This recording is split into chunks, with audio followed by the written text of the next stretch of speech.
Good morning. On behalf of BK Lighting, TEKA Illumination, Star Finishes, Blue Dolphin Engineering, and Edindu, we are deeply appreciative and offer our warmest welcome. Today is a day we allow ourselves to look through the eyes of others, to learn, experience, and vow never to forget how the terrorist attacks of September 11, 2001 have changed our lives forever. Thank you for joining us in paying tribute to the fallen heroes, and the survivors. Boy Scout Troop 223.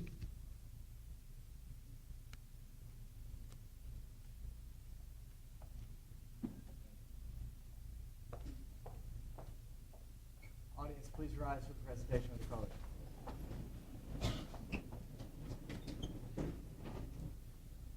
Color guard, attention. Color guard, advance.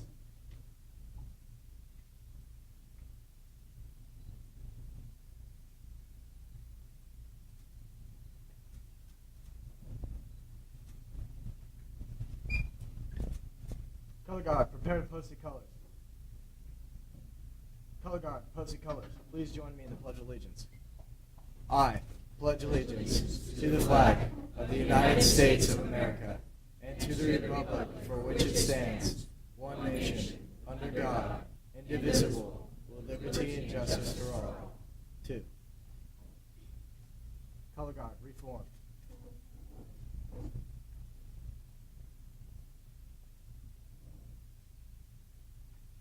Color guard, return to post.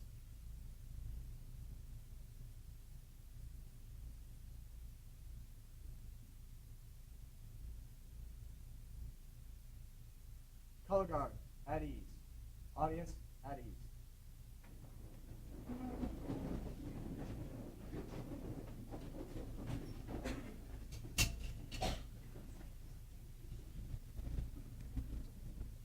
Good morning. At this time, I would like to introduce Pastor Jim Cosby, of Yosemite Lakes Community Church. He will be delivering the invocation and the moment of silence. Pastor?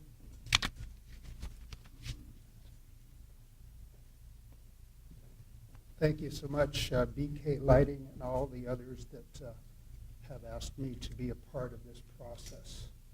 I think all of us can remember, perhaps all of us can remember where we were on that day that's so tragic. But I think that we can also understand that now we can remember those who were there and those who have continued in the process of helping. And so I would like to give a prayer for us. The invocation means a calling and asking that the deity be present. And I will speak of that as I pray. So, O God and Father, you are our hope and refuge. Though the shock of the tragic 9/11 day has subsided, today we come, remembering innocence and lives that were lost, of public servants who laid down their lives for friends, even for those they did not know, of those who gave selflessly to serve those in need. Though we call you here with us today, we know that without even call, you are here. In commemorating today, this time to be never forgotten, we give you thanks for your Son, Jesus, suffering for us upon a cross. You sustain us by your Spirit and with your presence in our time of need. We give this day and all of our days to you, in the name of the Father, and the Son, and the Holy Spirit. And so I'd like to say amen, and let's have a moment of silence.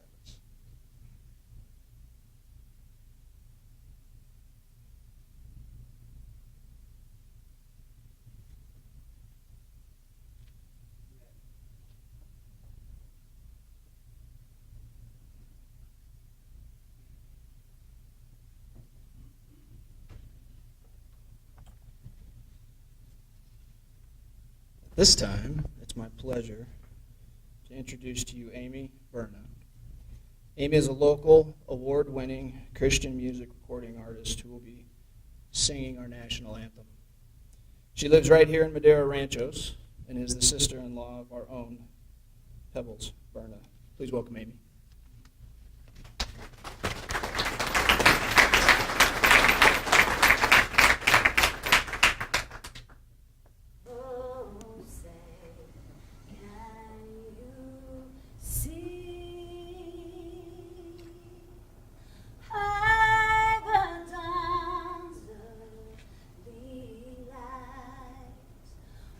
So proudly we hailed at the twilight's last gleam, whose bright stripes and bright stars through the perilous fight o'er the ramparts we watched were so gallantly streaming, and the rockets' red glare, their bombs bursting in air, gave proof through the night that our flag was still there. Oh, say does that star-spangled banner yet wave o'er the land of the free and the home of the brave?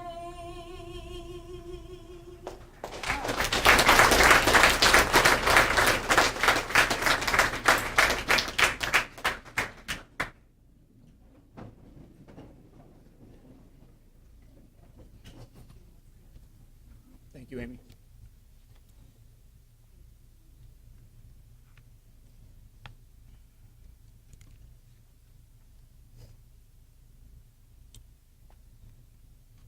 A video was shared with me not long ago about a lawyer in Baltimore.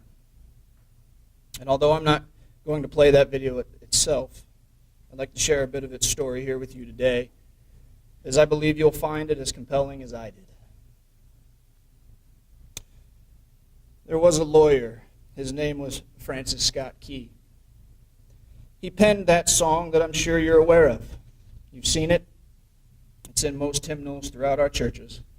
It's called the National Anthem. It's our song as an American. We go, however, to a ball game. We stand at our church services and we sing the words of that song. And they float over our minds and our lips. We don't realize what we're singing. Most of us have memorized it as a child, but we've never really thought about what it means. Let me tell you a story. Francis Scott Key was a lawyer in Baltimore, and the colonies were engaged in vicious conflict with the mother country, Britain.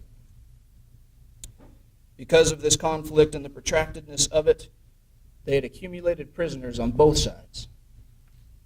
The American colonies had prisoners, and the British had prisoners. And the American government initiated a move. They went to the British, and they said, "Let us negotiate for the release of these prisoners." They said, "We want to send a man out to discuss this with you." They were holding the American prisoners in boats about 1,000 yards offshore. And they said, "We want to send a man by the name of Francis Scott Key. He will come out and negotiate to see if we can make a mutual exchange." On the appointed day in a rowboat, he went out to this boat and he negotiated with the British officials for over a week. They reached a conclusion that men could be exchanged on a one-for-one basis. Francis Scott Key, jubilant with the fact that he'd been successful, went down below in the boats, and what he found was a cargo hold full of humanity, men. And he said, "Men, I've got news for you. Tonight you're free, and tonight I have negotiated successfully your return to the colonies. He said, you'll be taken out of this boat, out of this filth, out of your chains. As he went back up on the boat to arrange their passage to the shore, the admiral came and he said, we have a slight problem. He said, we will still honor our commitment to release these men, but it'll be merely academic after tonight. It won't matter. Francis Scott Key said, what do you mean? He said, well, Mr. Key, tonight we have laid an ultimatum upon the colonies. Your people will either capitulate and lay down the colors of that flag that you think so much of, or you see that fort right over there, Fort McHenry? He said, we're going to remove it from the face of the earth. Key said, how are you going to do that? He said, if you will scan the horizon of the sea.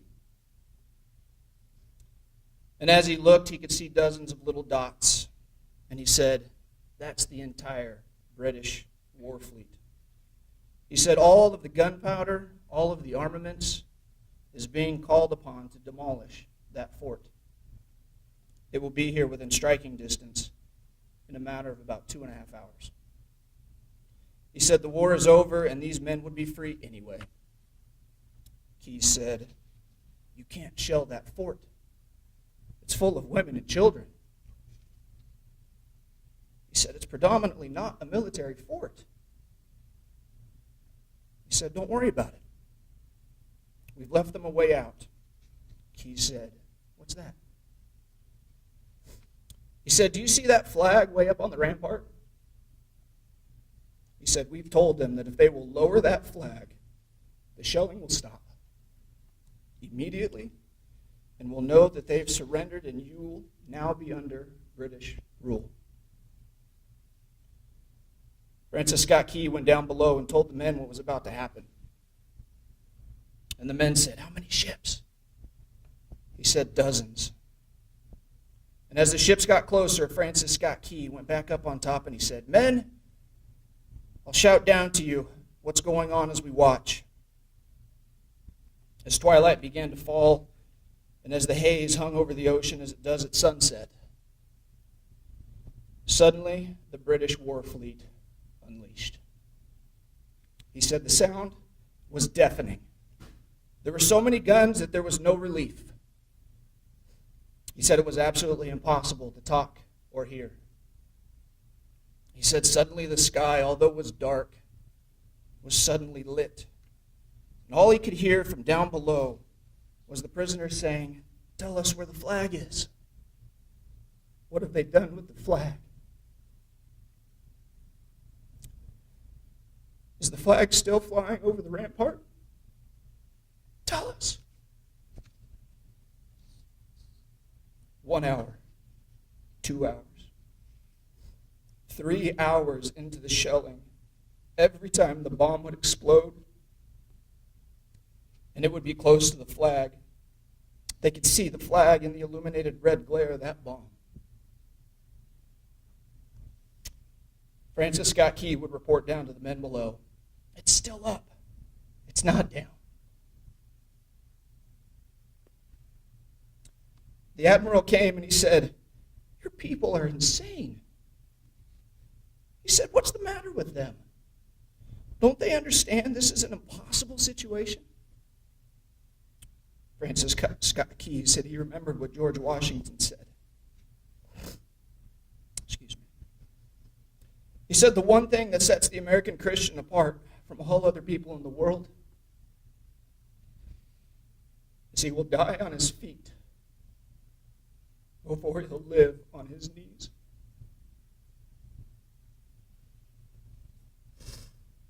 The admiral said, we have now instructed all of the guns to focus on the rampart to take that flag down. He said, we don't understand something. Our reconnaissance tells us that that flag has been hit directly again and again and again. And yet it's still flying. We don't understand that. But he said, now we're about to bring every gun for the next 3 hours to bear on that point. Francis Scott Key said the barrage was unmerciful.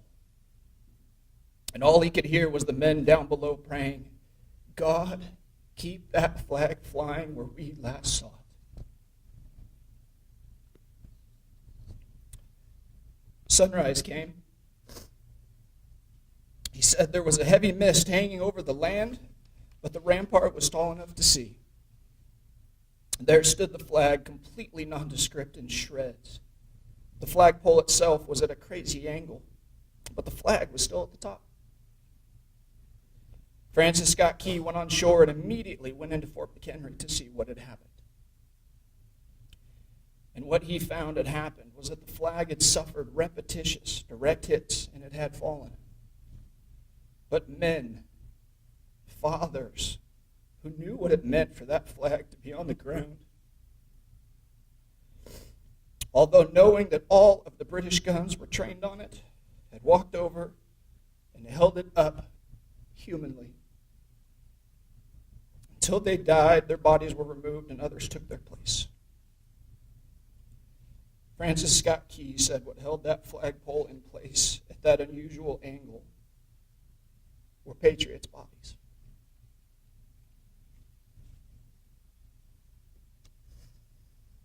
He penned the song, "Oh say, can you see by the dawn's early light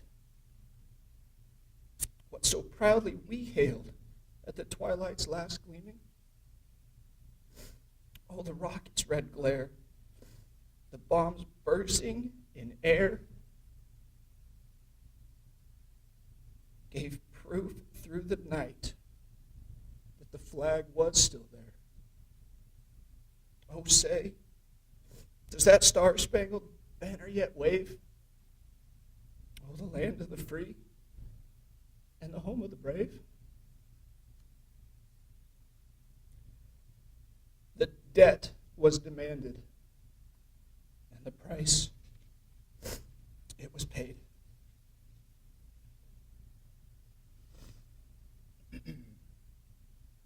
Every year since 2002, we've come together as family and friends to commemorate one of the most horrific acts of terrorism and violence on American soil. This observance has never been easy to address. It often floods our minds with memories of the events and how every person in America was forever changed. You know as well as I do, the resiliency of America is undeniable. However, I believe this resiliency was not born out of tragedy. No. It's been intertwined in the fabric of America since our founding fathers wrote the Declaration of Independence, since they fought for freedom at Fort McHenry. It was a trait that spurred America forward then and continues to do so even now. For even today, there are still those around the world who do not approve of American beliefs. They do not approve of the American way or of our higher standards for life, liberty, and the pursuit of happiness. They do not approve of the American people, and they will stop at nothing to make sure we lose those liberties. The fact that many of us never personally encounter those who stand against us as a nation is in large credit to our armed forces and uniformed men and women who daily stand in harm's way so that we do not have to. Such sacrifice for our freedom is a blessing we cannot take for granted. To willingly put oneself in harm's way to protect others. I ask myself often how someone is able to give of themselves in such a way. And I believe the closest I'll get to understanding that frame of mind is family. We would all probably go to great lengths to protect those we call our own. Family is what keeps us going. Family is what gives us strength.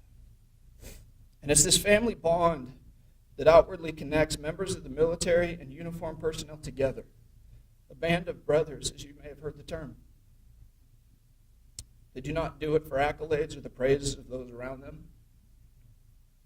They do it because Like those at Fort McHenry, they stand as a family, united in their unwavering belief in our great nation and their willingness to give their all to see America's causes come to pass.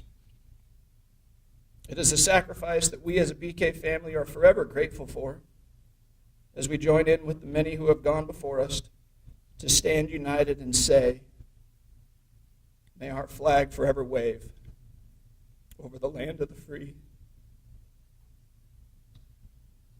in the home of the brave.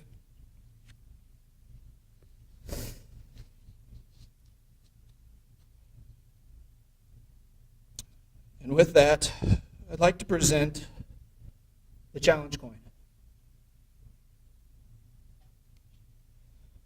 One of the traditions we have is the distribution of a challenge coin.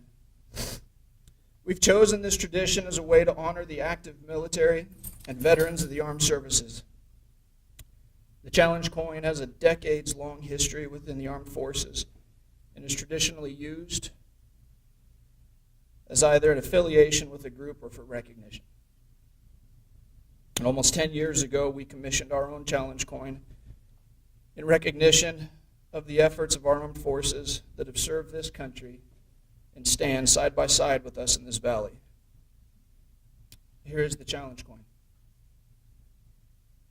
And we would like to ask our active military members and veterans of the armed services with us today to please stand, to be recognized, and receive their challenge coin.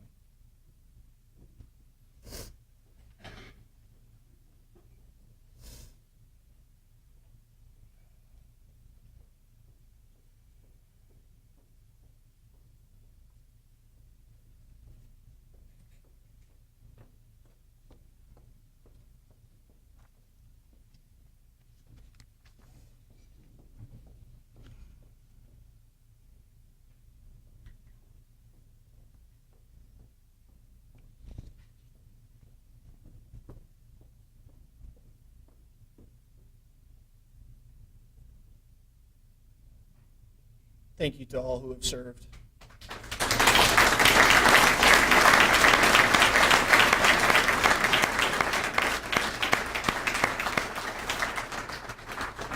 I want to thank everyone here today for coming out to commemorate this event and to help us continue our pledge to never forget.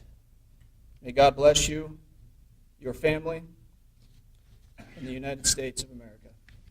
Thank you.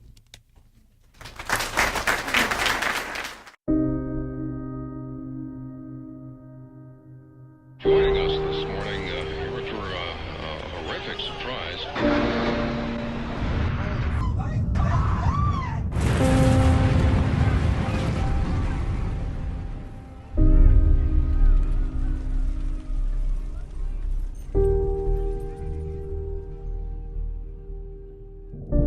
I started knowing more of the importance of September 11th between my older sisters and just going to school.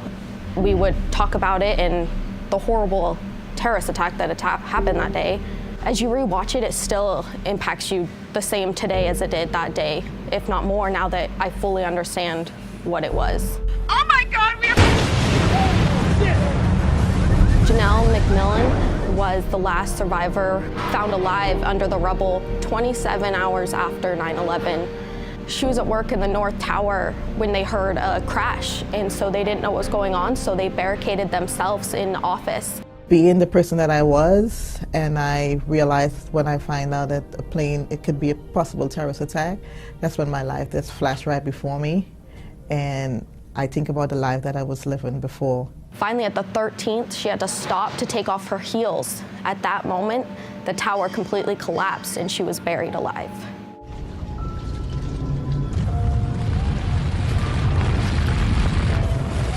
Janelle fully didn't understand what was happening. She never got to take a step after she took off her shoes, and her head was pinned between two concrete pillars.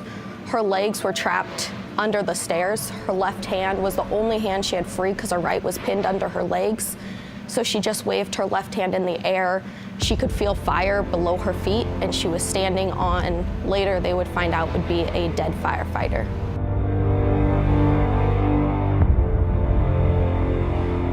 The time spent under the rubble, it really had bring me closer to God. I prayed and I prayed. I see my life before. I see my daughter. She was 12 years at the time. I saw my family faces. I wanted to live, and being under there, I just begged and asked God for a second chance. She had a watch that still to this day she wears that would work, and she could hear the seconds just tick and tick and tick. And she could hear people below her in a little tunnel, but she was stuck.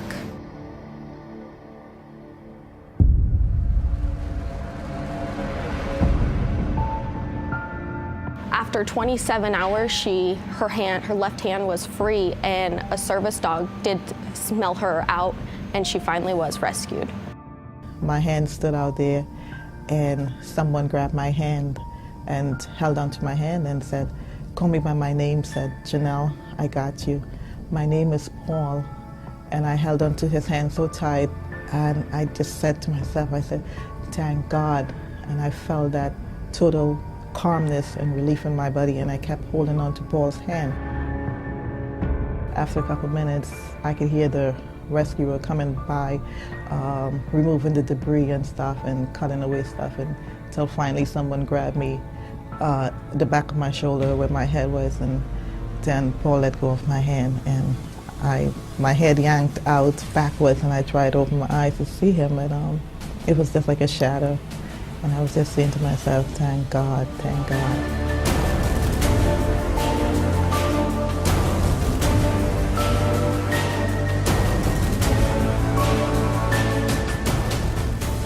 And so this person, Paul, was what she considers today to be her angel. She never did find out who this Paul was, or if he even was a real person. Janelle, when she woke up 5 weeks later and she was asking for Paul, and they said he wasn't a real person, the doctors did tell her she would never walk again, but yet today she not only walks, but she does run. Janelle's story to me is the complete representation of how even when you are completely surrounded by concrete and stuck and can't move and can't talk, that you don't give up and that you do keep holding on and thinking about your family, her boyfriend at the time, and you persevere through it.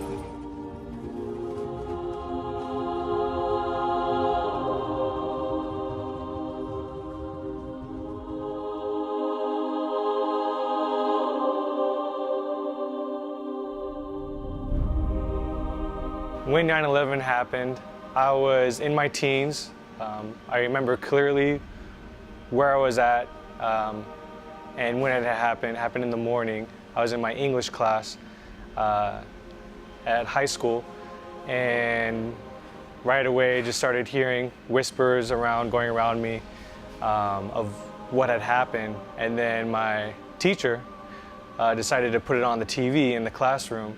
And first thing I thought was, is this a movie?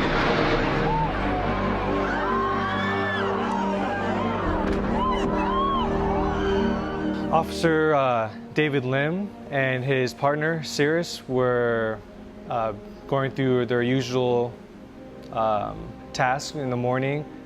They just basically started their morning having breakfast together at their office on the lower level floor of the South Tower. And as they were having their breakfast, they got a call right away saying that the North Tower was hit, or there was an explosion in the North Tower. I hear on the radio from the police desk that an explosion had occurred on the upper levels of One World Trade. So I said to Cirrus, listen, there's going to be problems. You better stay right here, because he's a bomb dog. He's not a search and rescue dog. and I left him in his kennel, right, and proceeded over to One World Trade Center to assist with the rescue operations. In fact, he actually made it all the way to the 44th floor of the north building, and as he was helping rescuing innocent people that were injured or just scared, he and also 6 other firefighters were helping escorting an elderly lady down the flight of stairs. However, they only made it to the 4th floor, and then the North Tower collapsed on them.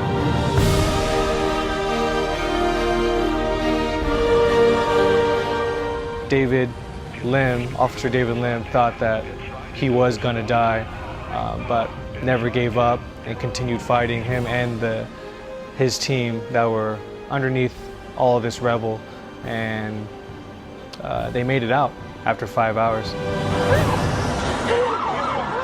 scene here is just one right out of one of the movies you would see in Hollywood. People walking around with cell phones and tears, holding their heads, looking up at what's left of the World Trade Center and just shaking their heads in disbelief.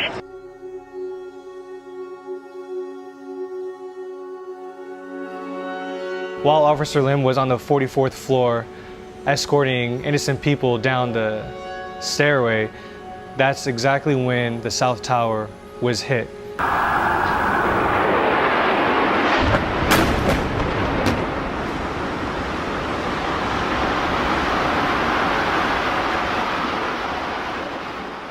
And that's exactly where his partner Cyrus was at in the office during that time.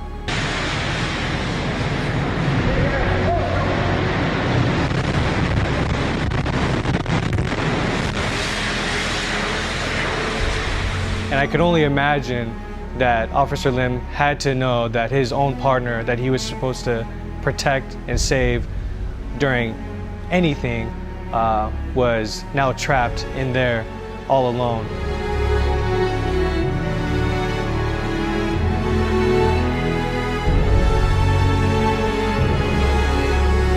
Officer Lim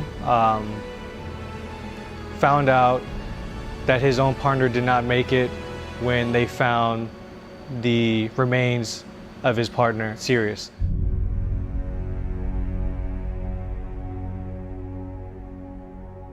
This is Cyrus's badge, which is attached to a key fob. Right? It says K917, and it is actually the Port Authority shield with the 2 circles for New York and New Jersey right on the front, just like the regular police shields that you see on our police officers. He wore this around his neck, on his chain, right? And this way it would identify him as a police officer to those that would see him. Although the fact that he was attached to me all the time more or less said that, you know. As much as I love that leash and the chain and the badge, I want everybody else that comes to the memorial to know what Cyrus was like, you know, for me. You know, people don't realize that when these dogs they do come home with us, you know, they're part of the family. And, you know, when he wore this leash, you know, it was just like every other dog in the neighborhood, you know, and he was friendly to the other dogs and so forth. So for when I hold this leash, you know, that's what it brings back is happier memories, you know, of what Cyrus was like.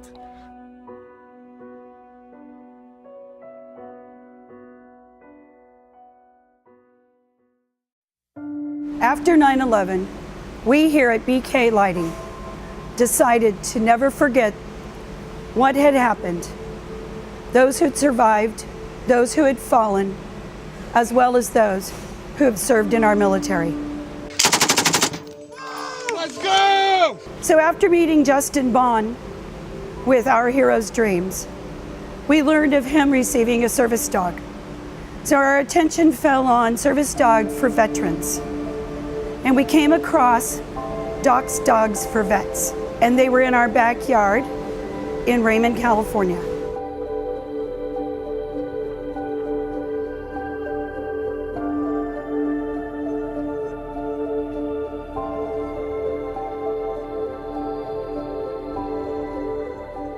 When I first heard Ben talking about wanting to go into the military, I was very surprised because Ben was fairly shy, kind of a homebody, and I was surprised that he was willing to leave and go to basic training and take on that adventure. So Ben joined the National Guard.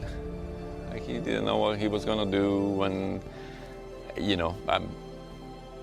he had a good head on him, but he, at that point in time, didn't want to know what to do. And so he says, I want to join. So we said, nah, don't sign anything. You come talk to us before you do anything. And then the next thing we know, he has signed up, for 6 years. For his 16th birthday, he told me that he wanted a dog. And so we said, okay, we'll start out at the shelters and see if there's any dogs that you seem to like.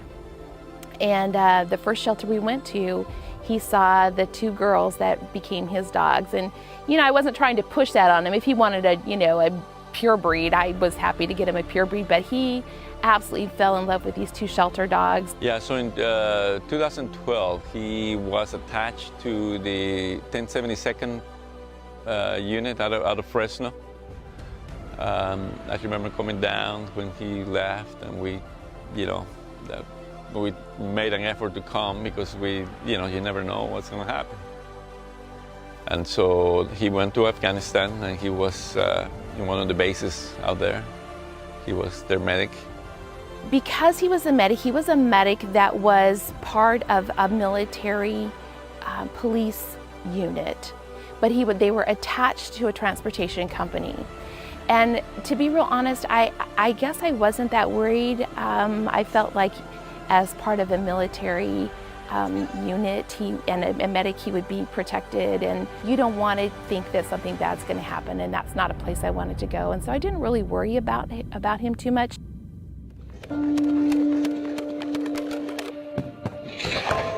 LPG from that alleyway! It's like every horrible film you've ever seen.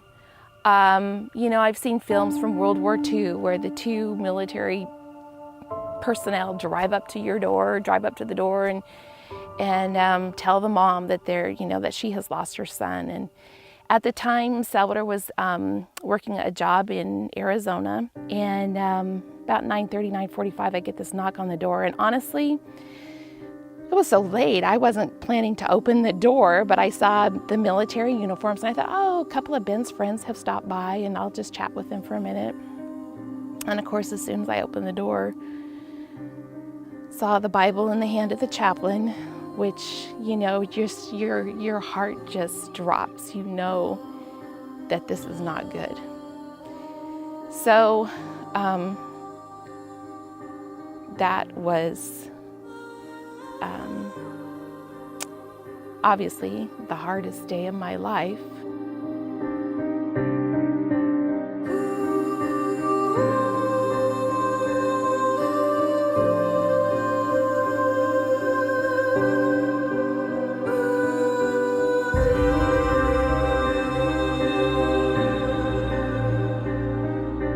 After learning more about Benjamin, we decided that we wanted to get behind him and his family's quest to fulfill his dream.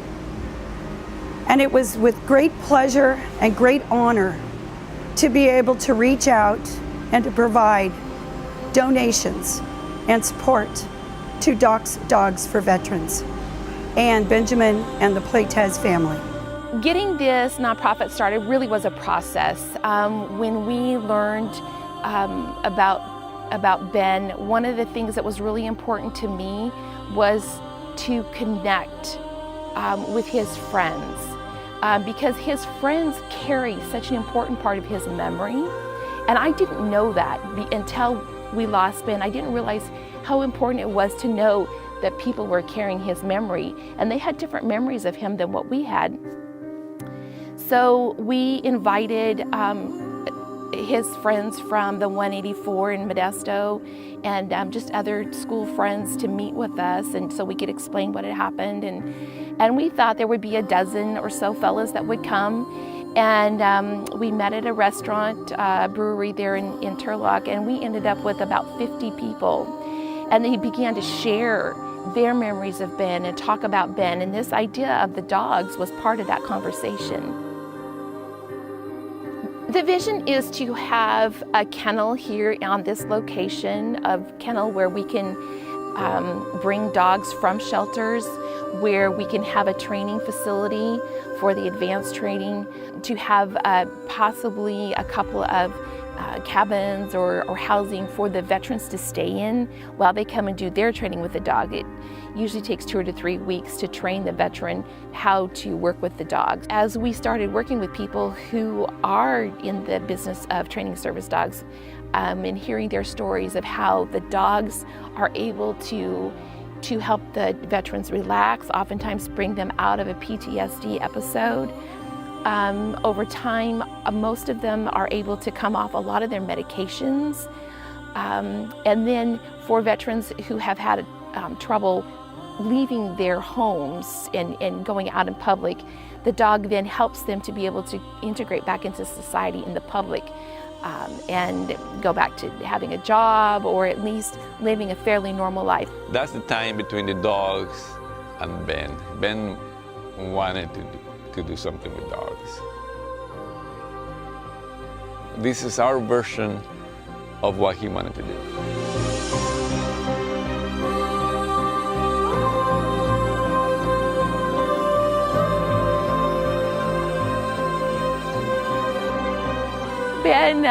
Ben was so thoughtful and so sweet, and sometimes I think he worried about us a little bit with working so hard. But overall, he was a very compassionate person, a very caring person, and I know that he would be so pleased to know that his dream is being fulfilled in a slightly different way to help the people that he loved, because he really did love his brothers and sisters in arms.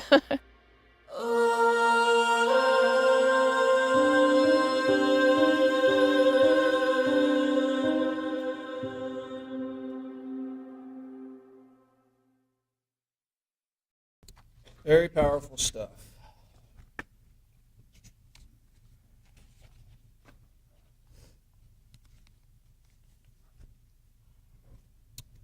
It's an honor to be here again to introduce to you our guest speaker.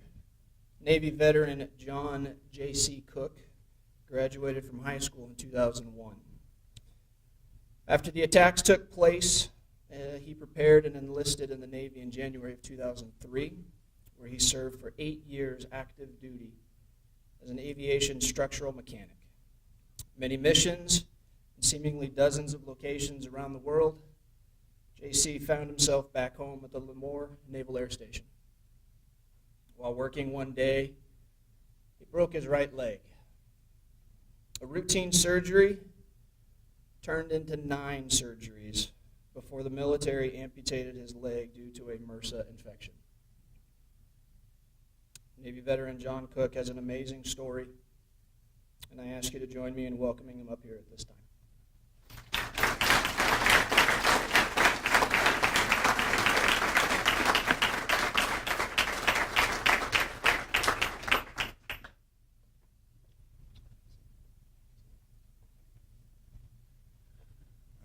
Thank you for having me here.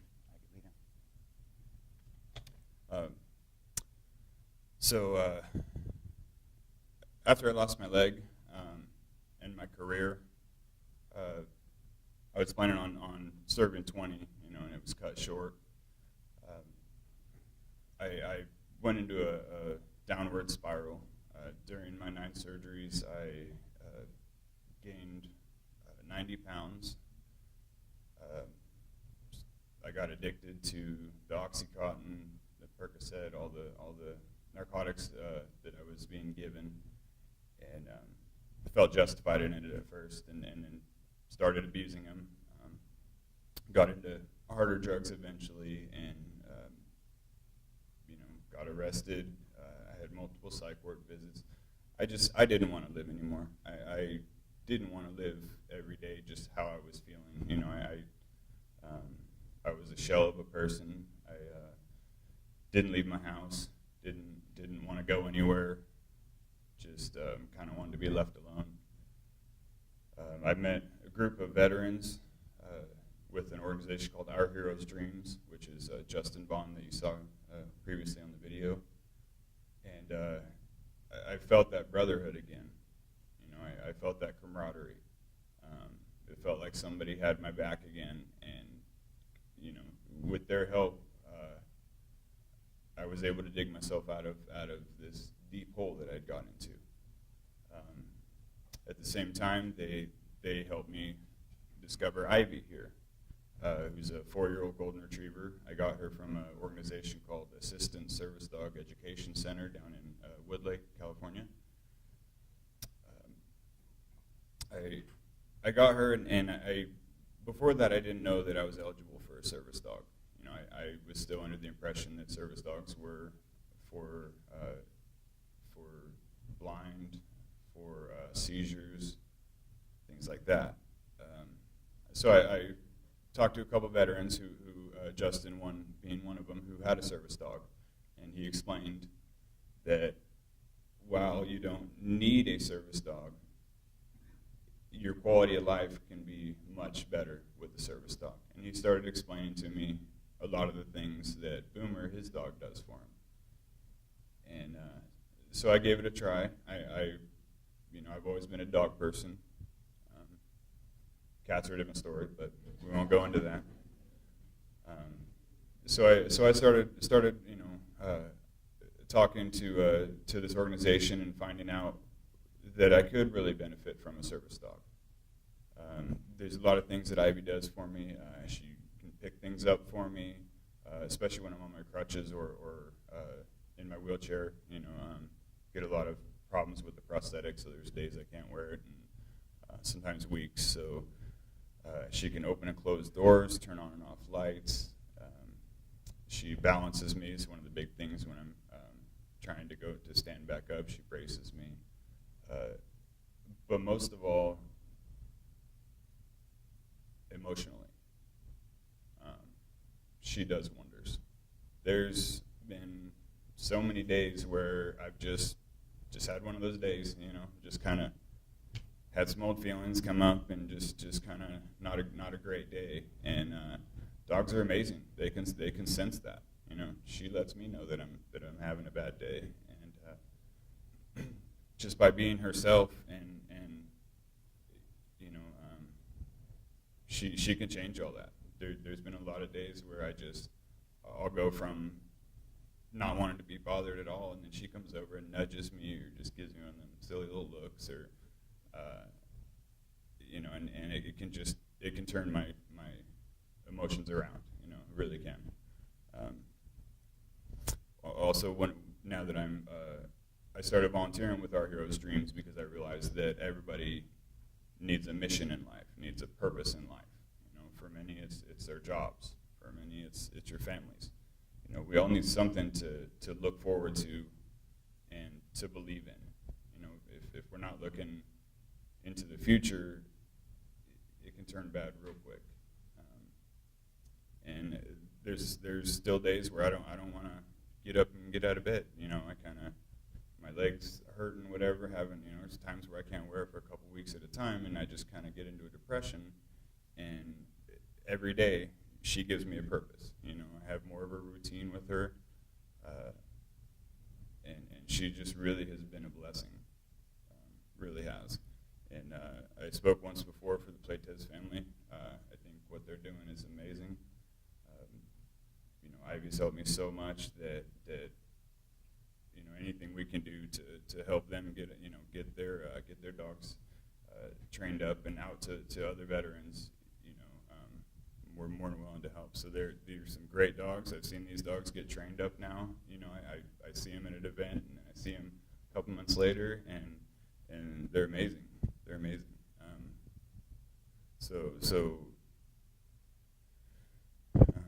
Service dogs really can be, they can change a veteran's life. They can, a person in general. These ones, specifically go to veterans, but they're used for so many things nowadays that it's really amazing. And the stuff they can sense, working with the veterans organization, I encourage my dog to pick out that veteran that's having a bad day. There's been days where we were up doing an event with Central California Adaptive Sports up at China Peak, and one of the veterans was having a lot of issues at the time. She was hiding it from everyone. Wasn't telling us what's going on. She didn't want to ruin the vibe of the weekend. And Ivy went over, and she had actually closed the door, and she was in her room crying. And Ivy went in there, pushed the door open, and walked up and started nudging her. Hey, pet me. I want to play. And this veteran went from crying to laughing. And she just turned around. It was so cute because she's seen Ivy enough to know her personality, and she was hiding it from us humans, from us veterans that were looking for our brothers and sisters that were having a rough day. But she can't hide it from Ivy. You can't hide it from the dogs. The dogs will let you know that you're having a bad day, and they will let you know that they're going to bring you out of it. Sometimes it's bringing you a ball, and that right there can make my day better. So I love what you guys are doing. I love that you're continuing your son's legacy. I think that's amazing. And thank you all for allowing us to speak.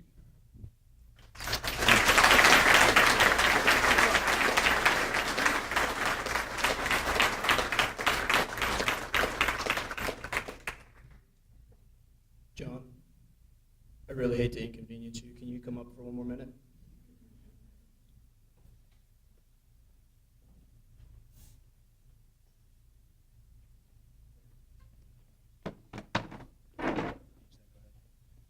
And I'd also like to ask the Playtez family to come up, please, as well, if that's okay.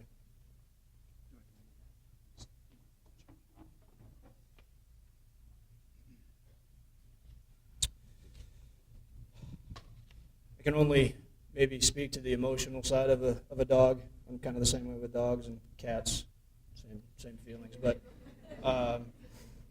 But I can barely get my dog to fetch a ball, let alone do the amazing things that they do for you, and it's absolutely incredible. And so I asked you guys to stay up here with me just for a moment.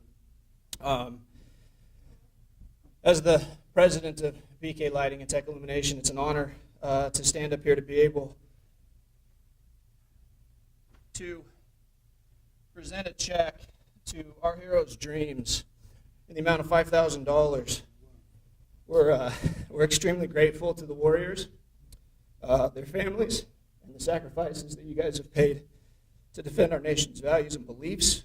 And we hope that this donation will help Our Heroes' Dreams accomplish their mission to reach those veterans in need of assistance in their recovery. Thank you.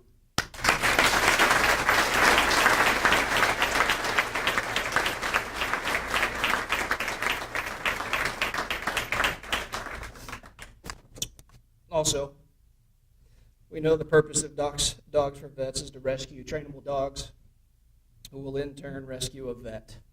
And by supporting the Playtez family, we honor Benjamin's vision to help those veterans who will benefit from a canine companion. Diana and Salvador, here's a check for $5,000 to help aid and carry out Benjamin's business plan for a dog breeding and training kennel. I think after today's ceremony, we can begin to fully understand the enormous benefits and critical need for service and assistance dogs. We honor his memory and the service of all veterans. Thank you.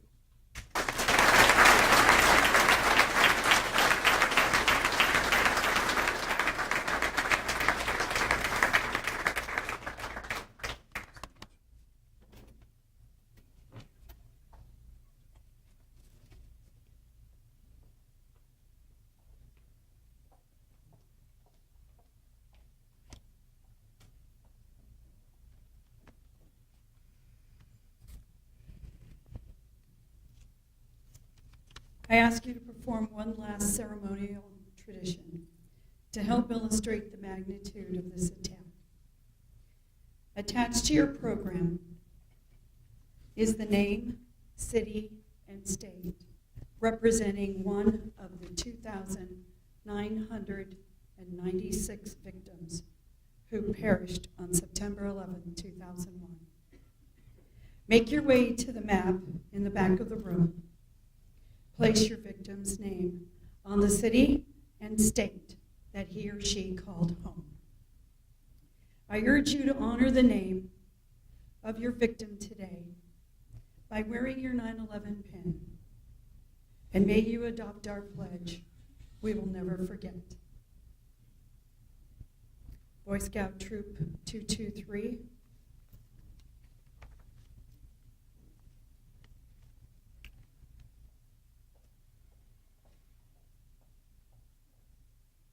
Audience, if you please rise for the retirement of the colors.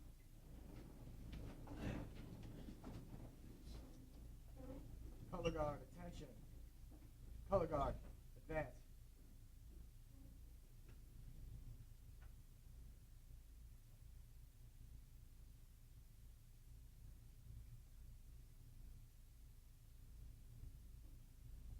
Color guard, prepare to retire the colors. Color guard, retire the colors. Color guard, reform.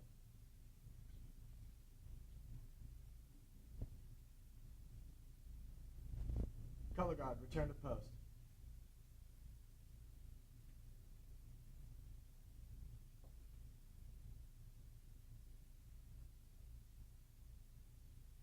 Color guard, at ease. Audience, at ease.